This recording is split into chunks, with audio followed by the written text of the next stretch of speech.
If you're ready, Peter, You all set? we'll open this meeting at 1 o'clock on July 26, 2023. I'll stand for I pledge allegiance to the flag of the United States of America and to the republic for which it stands, one nation, under God, indivisible, with liberty and justice for all.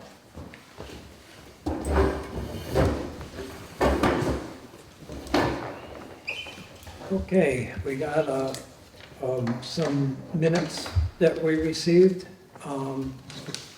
Did everybody have a chance to look at them with 518? So those things. Is this one just emailed this morning? Yeah, Gotcha, with yeah. the correction. I just correct the top line and then the follow-up meeting date for prior to town meeting has to be corrected. Which I did not have a chance to review it. Right above We it. could go maybe just do it after the meeting, maybe. Yeah, that's Give it a fine. read just so I don't hold up anything. That sounds good. And we'll do the warrants after also. So we'll talk now about the town hall repairs. Okay, so they've removed all of the carpeting, and they've cut the sheetrock up about a foot, more or less, kind of, sort of, throughout the town hall, and had a whole bunch of dehumidifiers and fans going for quite some time. So we moved the staff upstairs, and if anybody has any difficulty navigating stairs, for whatever reason, we do have a phone number available, so you can call into the town hall and our staff can come and assist you where you don't have to come into the building. So we're working with our insurance carrier and the adjuster and the contractor and service master to get a timeline, which we do not have, and also an estimate of the damages, which we do not have. Hopefully we'll have some of those answers tomorrow. And so the bottom line is that, we certainly don't want to go down this path again, perchance. It would appear that this type of incidents are going to become more routine. So instead of replacing the carpeting at the town hall, we're looking to go with a vinyl product that's water resistant, water repellent. So that should this ever happen again, we're not going to have the extent of the dewatering, if you will, of the town hall. I will say that I'm very grateful for the staff that have been quite flexible and cooperative and helpful and hardworking. We had to move a lot of our operations to the second level, which again is not ADA compliant, so that is why we will make ourselves available to meet with people who cannot navigate the stairs to assist them in their needs. We're moving as quickly as we can. Obviously, there's a money issue, and we have a number of hoops to jump through before we get the town hall downstairs back to some semblance of where it was. And the ugly tarps on the front of the building, and I readily admit it looks pretty crummy. But at the same time, during the downpours that we've had since the flood incident, those tarps have prevented, in no insignificant manner, I might add, further water penetration to the building. So I did meet with Kyle, and we have a plan to remedy and make more waterproof, water resistant the town hall. And one of the significant areas that we were taking on water, in addition to the drains not functioning, is the little flower garden along the World War II memorial. And as much as I like flowers and plants and things like that, the plan is to move the rock, pave that, So it's an impervious surface so that water will not find its way back into the town hall. And then we'll put the war memorial back. And then we're going to need to do some grading on the north and the south side of the town hall to pitch it so that the water drains away. At some point, not terribly unrelated, but not directly related to this, is that I think that it would be wise, given the location and the proximity of the town hall to the northern branch of the Hoosick River, that we might consider a little bit more robust drainage around the town hall. I also discussed that with Kyle, our DPW foreman, and maybe the install of a couple of catch basins with some drainage. And obviously this is going to cost money we do not have. So I will find some manner to somehow accomplish that, given our financial situation. And that's, I think, pretty much where we are at this point. But I think there's, obviously there's some immediate issues. I think that front, like you say, is one of them. We gotta get the water away from sitting there in the front going down through. The other things maybe we can do over a period of time, because like I say, there isn't a lot of money, but. I don't want to wait too long to do it and then have an issue happen with all the new nice, work that's done inside. I agree that we definitely don't want to let it sit on that too long, whether it's have to add gutters or something, whatever we need to do to get the water to flow away, catch basins and drainage. When are the vacations over for DPW? When will we have a three-man crew again? Is that like September? No, it won't be September because a couple of them are hunters, and so they're going to probably do early hunting. So I think our timetable from November 1st to April 30th is when they cannot take a vacation. So I don't think that we'll be at full staff. It doesn't mean that they're all going to, or any of them are going to be on vacation at every given week, but they do have 9 weeks off. And so when you consider, they're, like Kyle was during the storm, was by his lonesome because two of our workers were on vacation. So, and we do have John Blair helping out. We were unsuccessful in getting a summer helper, so we're kind of using John as our backup, if you will, and he's been doing a fine job, and we're greatly appreciative of his efforts in assisting the town. Yeah, I agree. I think this is going to be more of a routine thing now, and so it should get, should be on this sooner than later. Yeah. Lumpy's got so much going on his plate now. And the other thing is too, that's not working in our favor, is there's already a shortage of workers nationwide. And, let's put it quite bluntly,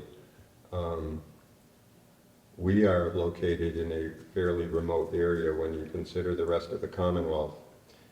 And so there's not a great number of qualified contractors available in good times, let alone now. And so, unfortunately for towns such as ours, the contractors can cherry pick and choose which project they are going to bid on, which leaves, smaller towns with smaller budgets sometimes left with no bidder for any given project. And I'll give you a couple of examples. Is on the Mohawk Trail Woodlands project, we have a $20,000 grant. Now, I've already gone out to bid 3 times, and I still am not getting a number that I can deal with, so I've had to step back on rethinking what we want to do for that 88-acre parcel. And We're not going out for bid, right? Excuse me? We're not going out for bid. The DPW is going to do this on. No, for the surveying of the land. That's us. the Woodlands project is the funding source. So I have $20,000 grant to do the survey for the land. But they're coming in way too high, so I certainly don't have any additional money that I can throw toward that grant to make it work. So, and I've gone out to bid already 3 times, and I have not gotten a bid that I can use yet. But being specific to town hall, Oh, yeah, that's just out of DPW. That's just that one grant that we're having problems getting people to. So how that relates to town hall is that if Kyle can't get to it, or he's got other more high priority projects going, I can't get a contractor, is what I'm saying, or it'll be incredibly expensive and difficult to get a contractor to affect the changes that we need to be done at town hall. But I do have a site visit with him tomorrow on the culvert.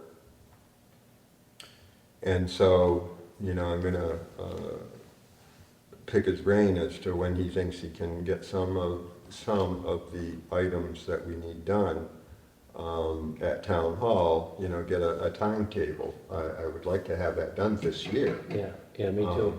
I don't want to dwell on this, I know we got a lot of other stuff to do, but if we needed to go out for contractors, do we have money in debt exclusion we can use? I'm contacting our accountants to verify how much we have left over from the debt exclusion. And depending upon what number I have there, that I would like to apply toward drainage and the grading and the paving at town hall to armor us against water penetration. Any ARPA funds left over? Not a whole lot. And we're still, you know, I've sent everything to the electricians there. I haven't gotten a number for what it's gonna cost for the lift. We've paid, I think, about 105 out of it toward the fire truck that we bought the chassis. Then we shipped the chassis to the apparatus manufacturer. So, and between that and the lift, again, I'm waiting to see. We might have $10,000, but it's not a lot, and I'm not going to know that number until I get the electrical squared away with the lift. We already have the price on the lift. We're good there. But the electrical is going, and I can't believe that the electrical is going to be hugely expensive.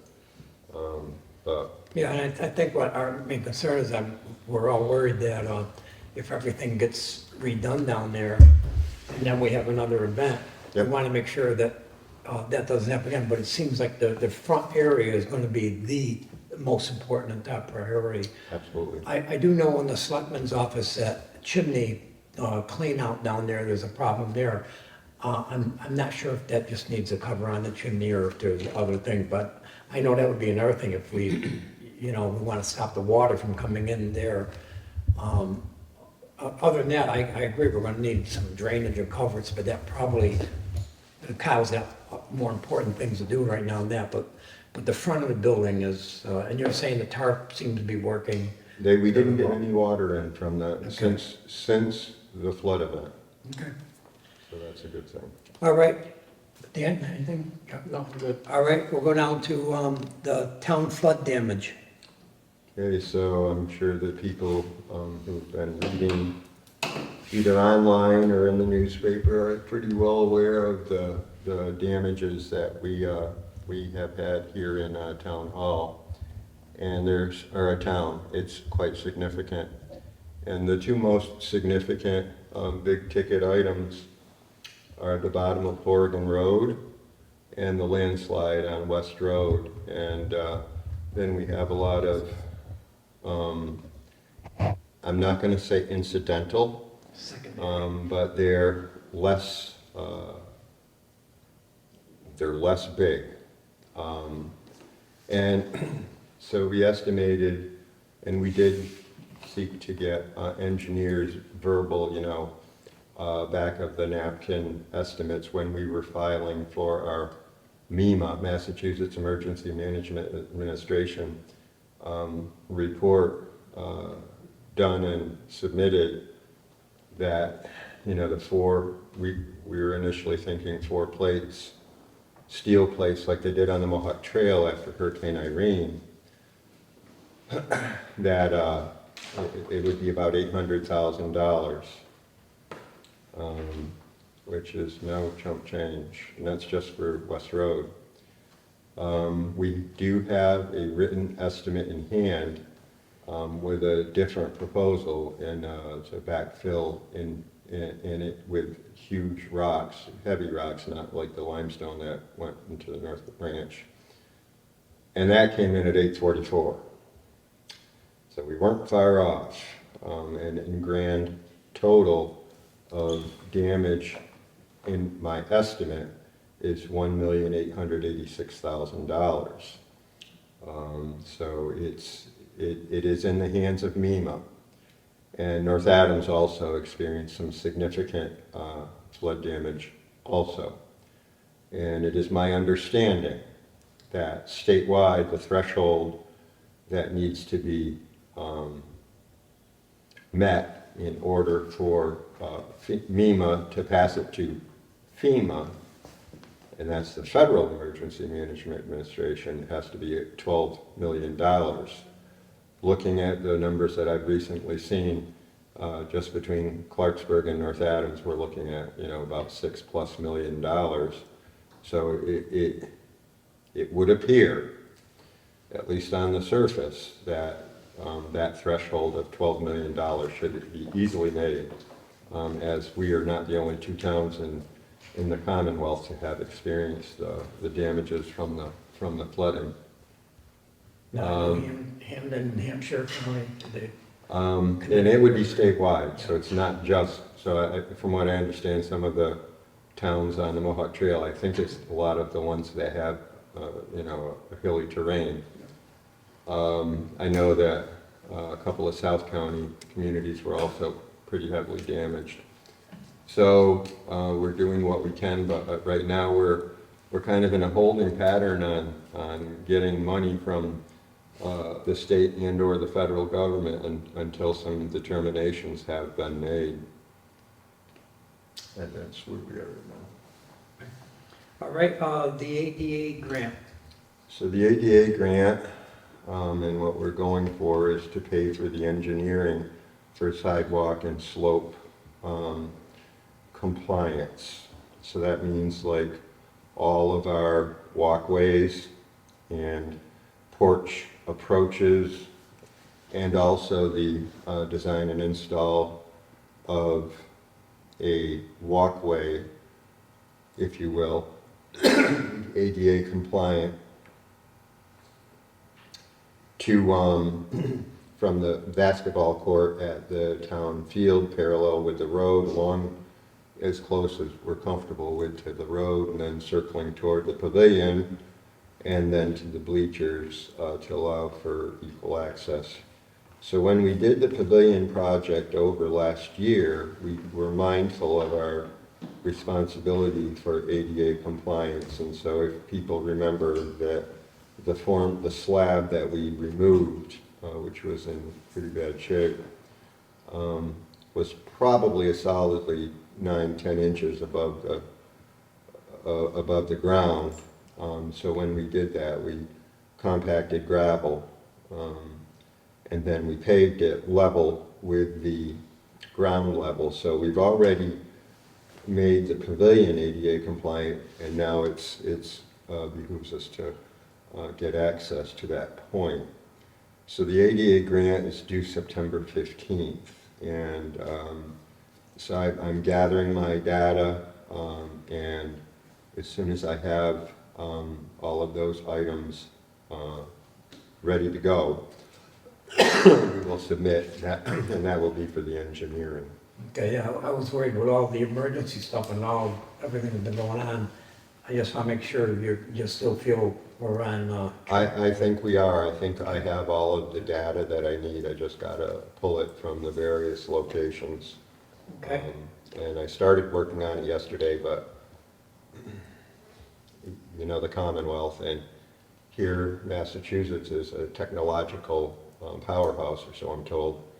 But the state's website is rather cumbersome, and in that particular one, you know, you get to one question and you got a bunch of stuff to answer and data to find where it is in the computer, and it times out after 40 minutes, and then you got to start over anyway. So I printed the whole thing out. I'm just going to isolate it into a new folder, and then it'll all be there for me, and I can just go boop, boop, boop, boop. And Yeah, that's good. It should be fine.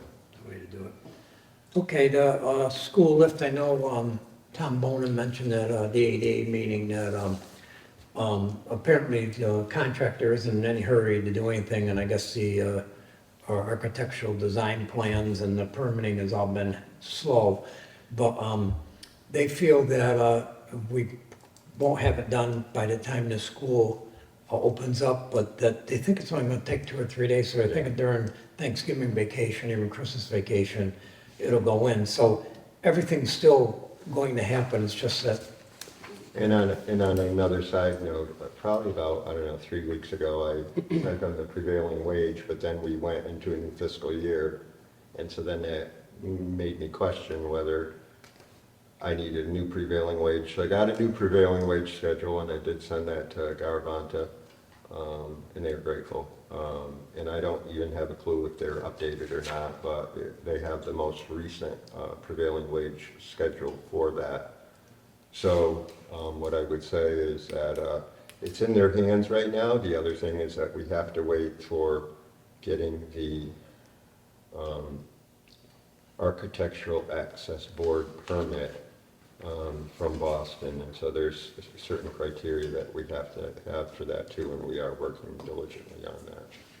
All right, we could stay on top of them on Garavanta and keep an eye on that permit, just hopefully we can stay on track for November on this, because I feel like this is a very prolonged project, put it nicely. Welcome to the bureaucracy that is government.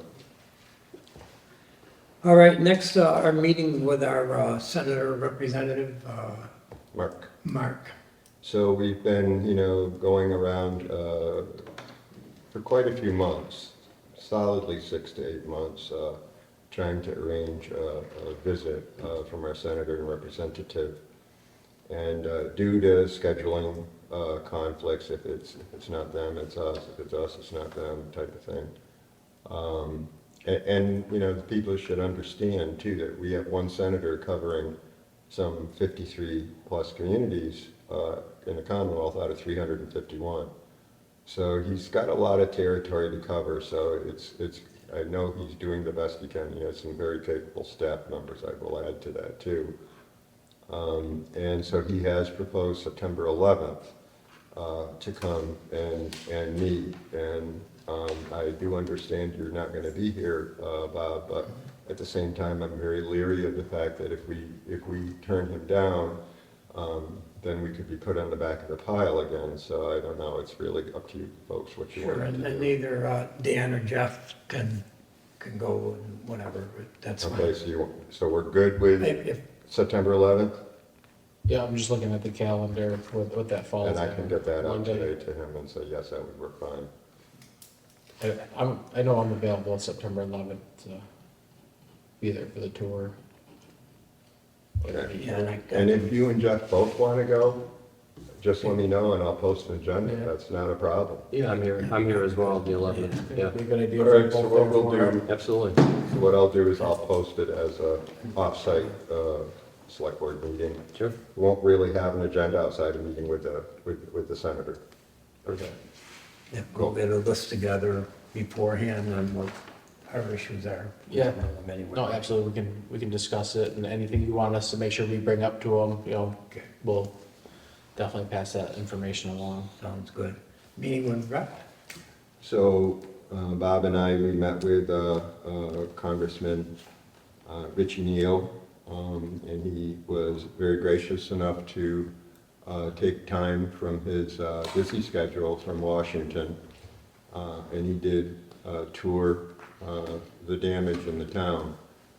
After I completed my report with all the color glossy photos, which is a reference to Alice's Restaurant, by the way, for you older folks,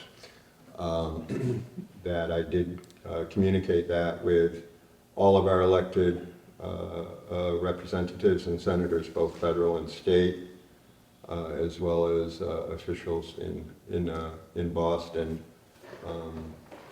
And gratefully, the congressman visited, and we had a very robust discussion, and he did promise us that he would have chats with both MEMA and FEMA and Mass DOT on a number of our issues relating to infrastructure, and more specifically the storm damage, and how he can help us be made whole again. So again, I'm grateful to Representative Richie Neal, and he's a federal congressman, and he chairs, or well, he did chair, so he's in the minority party now, the House Ways and Means Committee. So he is certainly a good person to know, and delighted that he's our representative. And so hopefully good things will come from that effort. Yeah, and as we were coming up Crossroad, I pointed out over where Bill Evans lived, and then we went over the bridge, and I said we would like to have this to Bill Evans Memorial Bridge, and of course, being in Washington, he knew Bill Evans, and he just said he would see what he could do to get that speed limit. He's not sure if there's anything, but he was very happy that we're gonna put it in Billy Evans's memorial, so that was just good. Did something change? I thought North Adams was going to do. Well, North Adams is, but it's like, you don't just have to have one memorial bridge, like, you know, there's a lot of Martin Luther King memorials out there, so I mean, we could have one in Clarksburg also, because he, the first part of his life was in North Adams, but I think he moved up when he was in the 5th grade or something like that, and then he spent the rest of his life here, and his mom still lived there until she just passed away. So, anyway, I don't. Yeah, no, that would be nice, because that was right in front of his house, basically. You know? Yeah. So, yeah, that would be good. Good to hear. Okay, next is a meeting with Millard Avenue homeowner. So we have tried and have not met with success on our part. It's not the homeowner, to get the people that we would like to view and to have a discussion with a Millard Avenue homeowner who really did have a difficult time in the storm.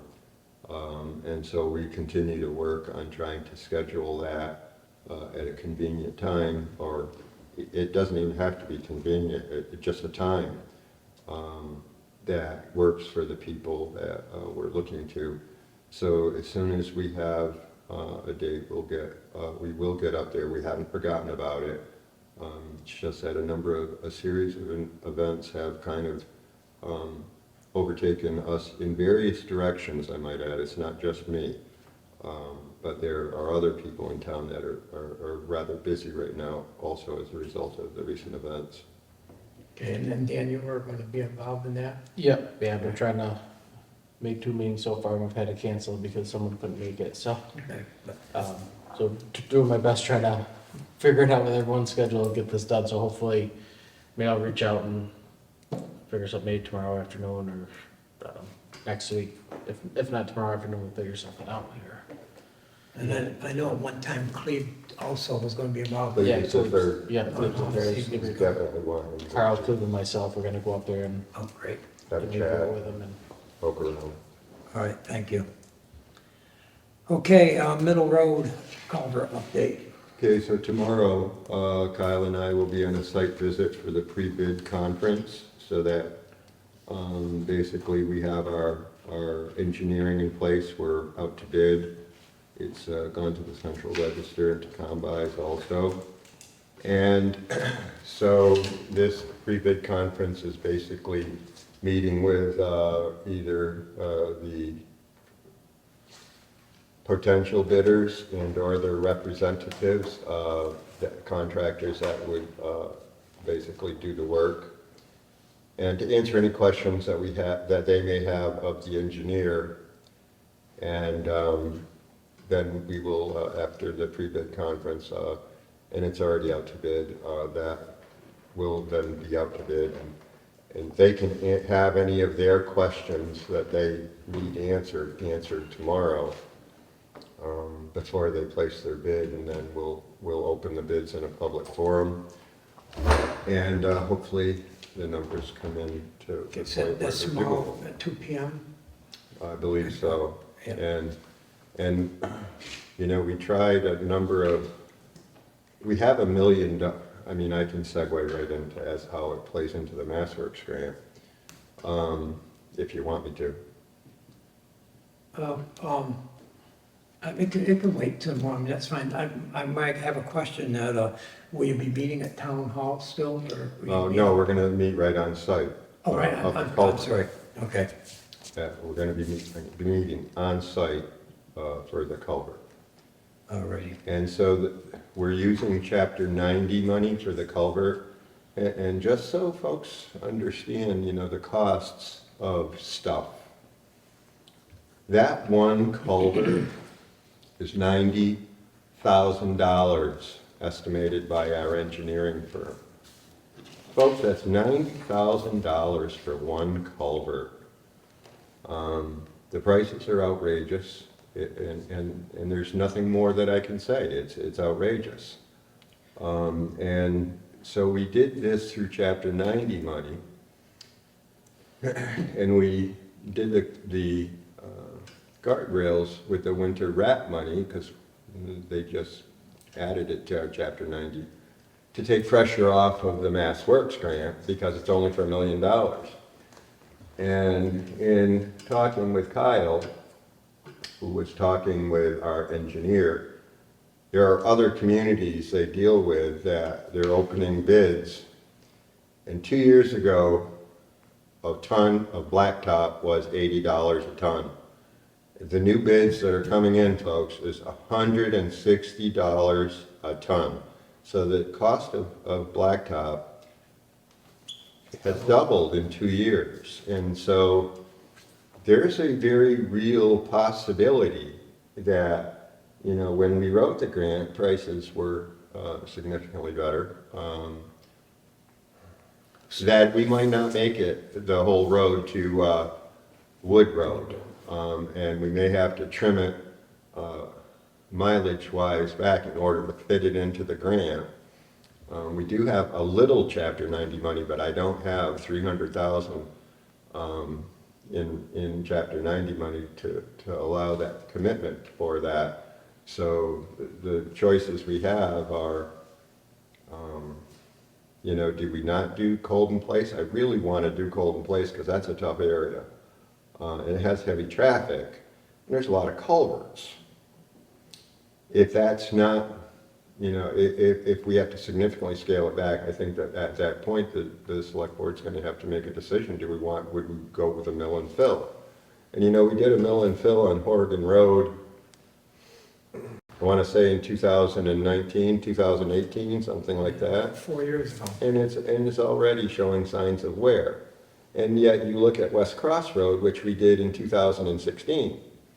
There's not one crack and not one pothole in that road, and that was done Colden Place. And the difference in Colden Place is that it chews it up, it adds the tar and stuff like that, and also Portland cement to the mix, and so that when they lay it down, it's much more durable surface, and you know, results they speak for themselves. And that's why I really would like to do Colden Place. I think it's a superior product, but also at the same time, I do understand that, you know, you can do more with a mill and fill, which is grinding up, laying down more blacktop and pray for the best type of thing. But it doesn't last as long. I mean, you're gonna still be looking at replacing the road every 7 to 10 years. And, you know, it's not like we have the luxury of revisiting, repaving the roads in that time frame because we just don't have the money or the manpower. Pray that the bids come in to the point where we have a number we can work with. Yeah.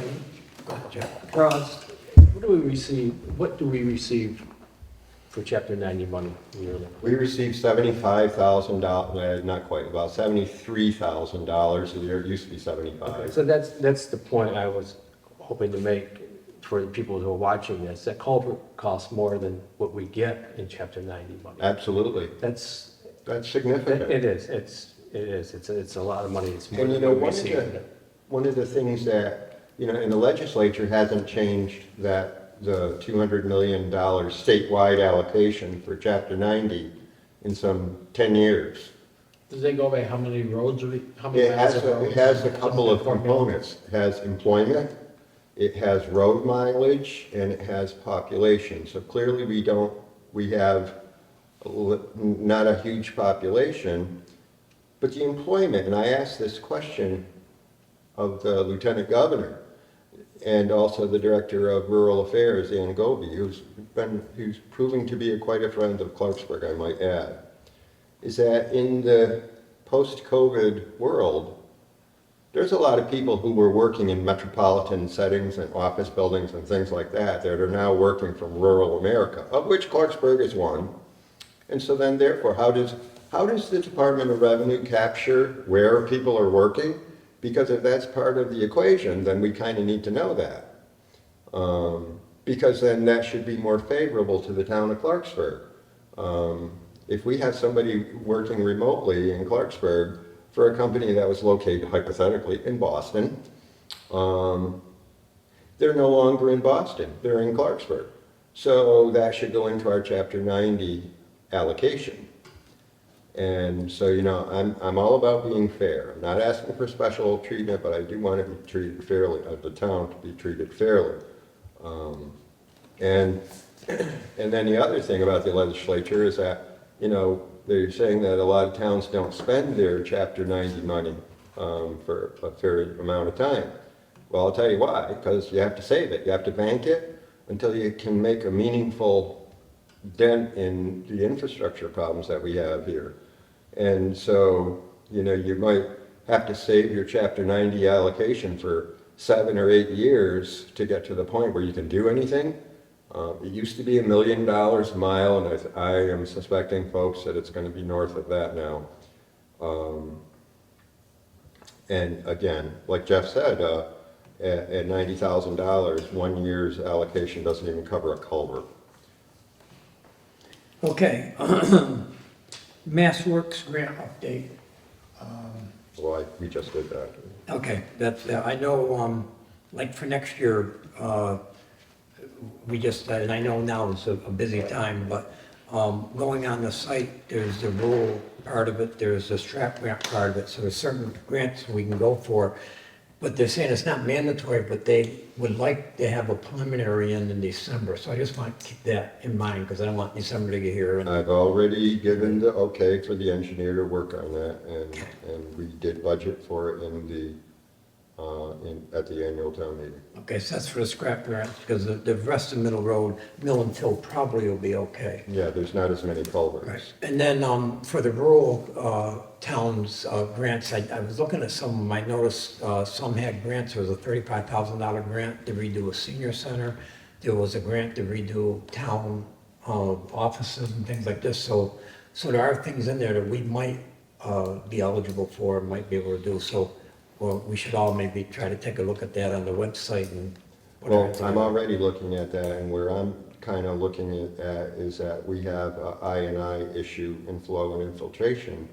And also, we have, over the winter, had multiple water issues in the North Eagle Street area, and we all know that, you know, that is the crux of our problems, that area.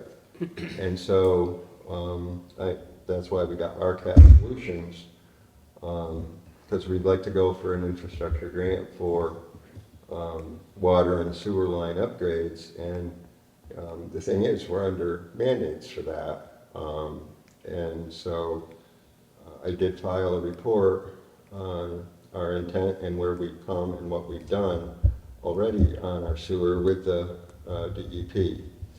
And so we have some suspicions of what we have for sewer lines under the road, which is a combination of cast and clay, possibly Orangeburg and PVC. And The only one that's kind of good would be PDC at this point.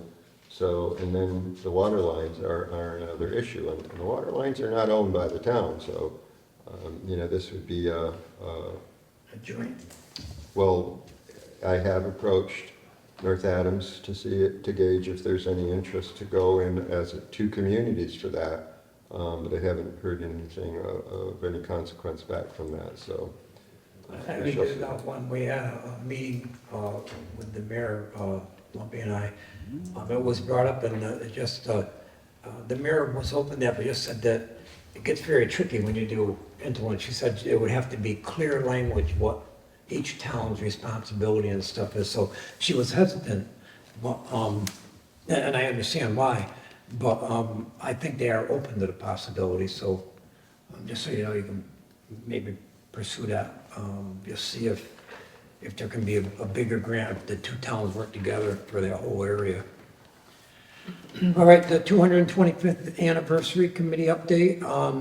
We had a meeting last week, and there's a couple of things we decided. One was we talked about getting like T-shirts and stuff to help advertise, but we felt that we didn't want the money to go there, we had money going to it's things at town field. So we do have enough money. We've raised over $1,400 so far from businesses and banks. And we're going to be able to have a climbing wall, a bouncy house, and then entertainment, straight up music group is going to entertain from 2:30 to 5. So we'll be able to afford that. And as more money comes in, we'll decide what to do with it. The second issue on that was we talked a lot about how we're going to have people getting there and where they're going to park. And we were talking about maybe getting a shuttle bus and things like this. But then we decided that we think it'd be better if we just had parking up here at the senior center, parking at the school, and then people can just walk down to the field. And I talked to Chief Williams about that, and he said that could be good because then he can have a police cruiser at either end, so nobody parks on the street. They can watch people going across the road. And You probably need for ADA compliance, you're probably gonna need people to park on the street, especially. that's right, we could definitely make exceptions for that. Even in the little parking area to sound there, town field, that could all be ADA parking. So anyway, we're working on that. Other than that, we're all gonna have booths. The fire department's gonna have one, and they're gonna bring in one emergency vehicles for hands-on for kids. The MVP is going to have a booth to explain to people about the MVP program. The senior center celebrating 20 years, they're going to have a booth. The library celebrating the 125th, they're going to have a booth. The school is around. Emily Roselli is working with the school. They're going to have a booth and have games for kids and things like this. So it all seems to be coming together slow but sure, but it's going to be a lot of work, and it's a lot of work for us. But as far as I know, everything's going fine. Excellent. Give an update.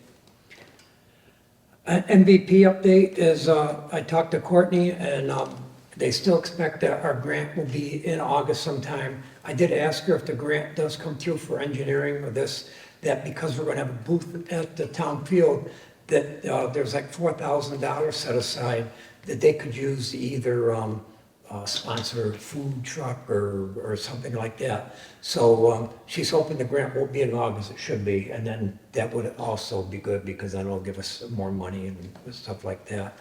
And then another update on that, she's talked to, I don't know if it's DER or other people in Travel Unlimited about the dam being out and all the erosion down there.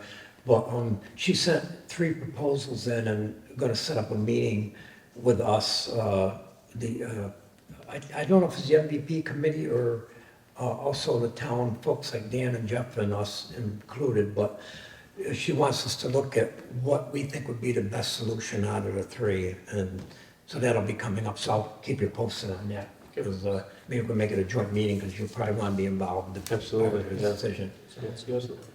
All right, so that's that. The assessor and reveal program, So the only thing that's different is that I did contact the Ethics Commission to see if that was something that would be of an issue if I were to be appointed as a as a paid assessor, but I hopefully it's a moot point. So we do have a viable applicant. I'm hoping to set up an interview, hopefully for next week, and then that'll put that baby to rest. Okay, that brings us to executive session to discuss legal matters, personal matter, and negotiation matter. We need a roll call vote. We need a roll call vote to go into executive session. Jeff Lebanis, yes? Bob Norcross, yes? Dan Haskins, yes? Okay, so we'll go into executive session at 1:45. We adjourn.